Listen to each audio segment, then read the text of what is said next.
Assalamualaikum warahmatullahi wabarakatuh.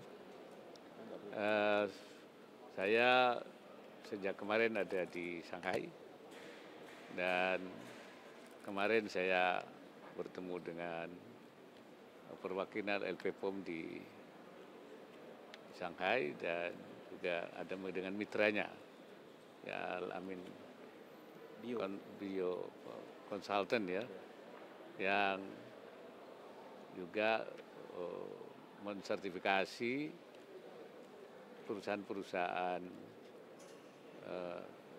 produk halal di Tiongkok, bukan hanya di Shanghai, tapi juga seluruh Tiongkok dan juga menarik investasi dari Tiongkok ke Indonesia untuk produk-produk halal. Dan juga bertemu dengan beberapa pengusaha mereka yang sudah berinvestasi di Indonesia. Pagi ini melengkapi pertemuan saya dengan Perdana Menteri, dengan gubernur-gubernur, ini wali kota Shanghai. Wali kota Shanghai ini ternyata dulunya mantan gubernur.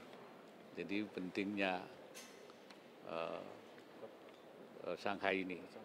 Ya, dan memang Shanghai ini kita nyebutnya sebagai gateway daripada perdagangan dan bilateral commerce hub antara Indonesia dan RRT. Ternyata pusat perdagangan, pusat juga industri keuangan dan juga industri mobil dan sebagainya. Saya tentu karena peran Shanghai ini begitu besar, ya, saya mendorong supaya ini untuk berinvestasi lebih besar lagi. Walaupun sudah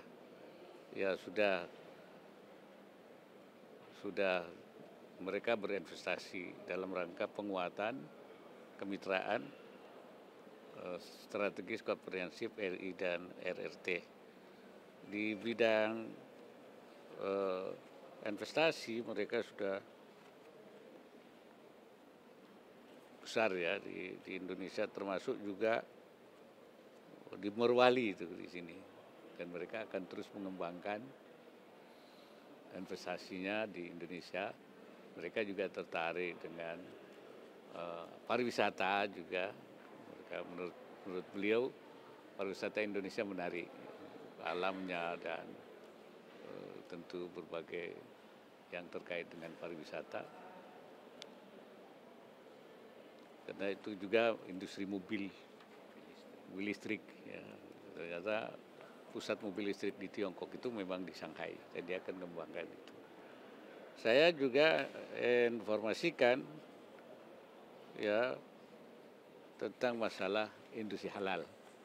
Ternyata setelah saya informasikan bahwa potensi industri halal itu diestimasi sebesar 135 miliar dolar Amerika di Indonesia, dan beliau akan merespon dan akan menyampaikan ke pihak perdagangan untuk menjadi perhatian berinvestasi di industri halal juga.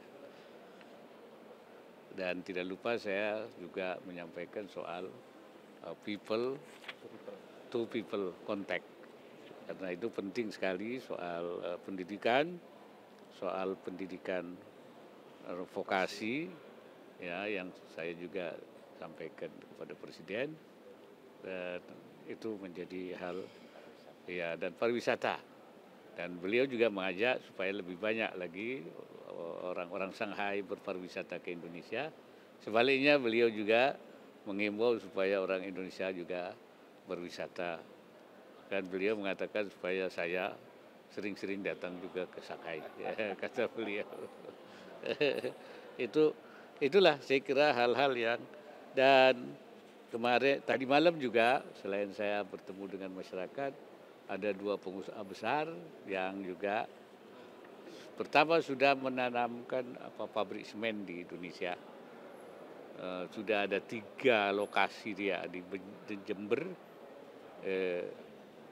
Kalimantan Timur, dan juga sedang diproses di Aceh. Dan ini ternyata pabrik semen nomor 3 terbesar di Tiongkok, nomor 5 di dunia. Tapi bukan hanya itu, tadi malam menyampaikan akan membangun lagi apa namanya solar panel ya, dalam rangka membangun apa transformasi energi di Indonesia. Nah, yang kedua, pabrik susu terbesar juga untuk juga berminat berinvestasi di Indonesia. Nah, saya katakan bahwa Indonesia welcome dan Indonesia sudah memperbaiki semua tatanan untuk memberikan kenyamanan bagi para investor lah, kira-kira begitu. Barangkali itu yang dapat langsung. Ya, langsung aja. Oh, baik, saya kira pemerintah secara umum ya telah menyiapkan iklim investasi yang kondusif. Itu sudah seperti kita ketahui ya, bagi cara investor termasuk dari Tiongkok, dan dari regulasi juga sudah dilakukan penyederhanaan dan harmonisasi melalui Undang-Undang Cipta Kerja, termasuk kebijakan insentifnya baik fiskal maupun non fiskal, dan juga sudah menyiapkan platform teknologinya yang memudahkan calon investor. Nah, khusus untuk industri halal, nah, seperti Anda tahu, Indonesia telah menyiapkan juga 3 kawasan industri halal yang saat ini itu di Sidoarjo, di Bintan, dan di Serang, Banten. Dan saat ini juga pemerintah sudah berupaya memberikan insentif yang baik dengan memproses pembentukan KEK halal. Jadi KHI itu kawasan KIH itu kita dijadikan sebagai bagian dari KEK. Ya, jadi ada kemudahan-kemudahan. Nah, dan Perdana Menteri Li Qiang juga menyampaikan dorongan bagi pengusaha Tiongkok untuk berinvestasi di Indonesia di sektor industri halal. Dan saya katakan tadi, dengan pelaku industri halal juga kemarin, baik di Fuzhou maupun juga di sini, juga mereka berminat. Dan tadi juga saya katakan wali kota setelah tahu potensi halal kita besar, mereka juga akan mengarahkan perdagangannya ke industri halal. Nah, dan BKPM sendiri juga sudah siap untuk memberikan fasilitas bagi calon investor yang memang memiliki komitmen kuat untuk berinvestasi di Indonesia. Dan kita juga sedang menyiapkan tim untuk bagaimana investor-investor halal ini dapat beroperasi di sana. Dan dari kantor wakil presiden, tim ini juga sudah kita ingin membantu andai kata terjadi kesulitan-kesulitan bagi investor ke Indonesia. Saya kira itu. Dari undang-undang ibu kota baru kan sudah. Oke, ya. Saya kira rapat terbatas kabinet sudah membahas, karena memang saat ini persiapan sudah kepindahan ibu kota ke IKN sudah terus berjalan dan berproses, dan sudah ada undang-undangnya ya. Sudah, karena itu sekarang sedang proses itu pembentukan RUU DKJ namanya. Jadi Jakarta tidak lagi menjadi ibu kota, tidak lagi menjadi DKI, tetapi menjadi daerah khusus Jakarta. Karena historisnya sebagai ibu kota dan juga potensi yang ada di Jakarta, karena itu perlu diberikan sebagai daerah khusus Jakarta dengan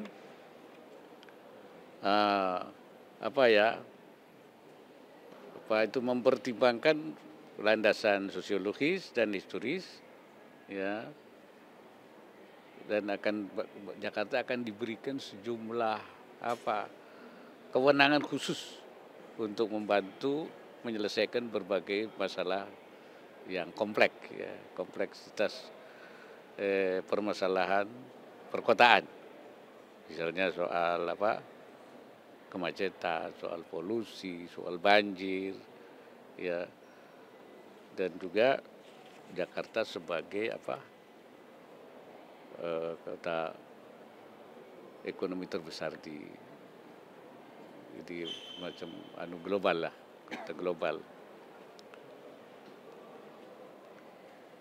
Ada yang lain? Sebagai Silakan. prioritas nasional, tapi ada lagi ya, selain sebagai ibu kota, akan dibentuk namanya Dewan Regional. Dewan Regional ini meliputi Jakarta, Bekasi, Bogor, Depok, ya, kemudian juga Tangerang, bahkan Cianjur dimasukkan. Dewan Regional untuk mengharmonisasi perencanaan, ya, supaya tidak masing-masing kemudian terjadi akibat-akibat yang banjir, kemudian transportasi juga tidak. Jadi akan dibuat semacam Dewan Regional yang mengharmonisasikan perencanaan Jabodetabek dan juga bahkan dimasukkan Cianjur. Ini dalam RUU itu dimasukkan. Ya. Ya, saya kira itu. Terakhir. Mungkin Pak Wapres, saya Lucia dari Detik.com, Pak. Diketahui pada Sabtu malam kemarin kan gedung Museum Nasional Terbakar. Ada beberapa koleksi yang ikut terbakar begitu, Pak. Nah, setelah kebakaran ini langkah-langkah seperti apa yang akan dilakukan, Pak, sebagai langkah mitigasi ataupun untuk pengamanan koleksi-koleksi ke depan? Yang saya dapat informasi ya ini kan, bahwa Museum Nasional Indonesia itu setelah kebakaran sudah terkendali. Satu, yang kedua, koleksi-koleksi hasil repatriasi dari Belanda itu tidak terdampak, disimpan aman di lokasi yang jauh dari pusat kebakaran. Dan kemudian ke depan itu prioritas utama dari Museum Nasional Indonesia dan Badan Layanan Umum Museum Cagar Budaya itu sekarang ya sedang mengidentifikasi dan memperbaiki ruangan museum yang terdampak dan memastikan keamanan benda secara ke depan. Jadi sekarang dilakukan penataan ulang lagi, ya, dan supaya aman. Nah, kemarin tuh kita lihat dari mana sumber kebakaran tuh. Oleh karena itu ke depan sedang ditata lagi untuk lakukan pengamanan. Saya kira itu yang untuk museum. Cukup, mungkin ada Pak Dubes sebagai barangkali hal-hal yang penting mungkin Pak Dubes bisa memberikan informasi, ya, sebagai terutama soal investasi, soal hubungan. Saya enggak singkat aja Pak, saya kira kunjungan Pak Wapres ini kunjungan yang lengkap, produktif, karena bertemu Perdana Menteri, semua pimpinan tertinggi daerah yang dikunjungi, bertemu dengan pengusaha-pengusaha yang siap berinvestasi, lalu menyampaikan pidato pada pembukaan Expo dan dialog kebangsaan. Menurut hemat saya ini kunjungan yang sangat lengkap, produktif, dan mudah-mudahan Bapak tetap sehat, Pak. Amin. Amin. Demikian saya kira. Ya, Terima kasih semuanya. Waktu waktunya habis.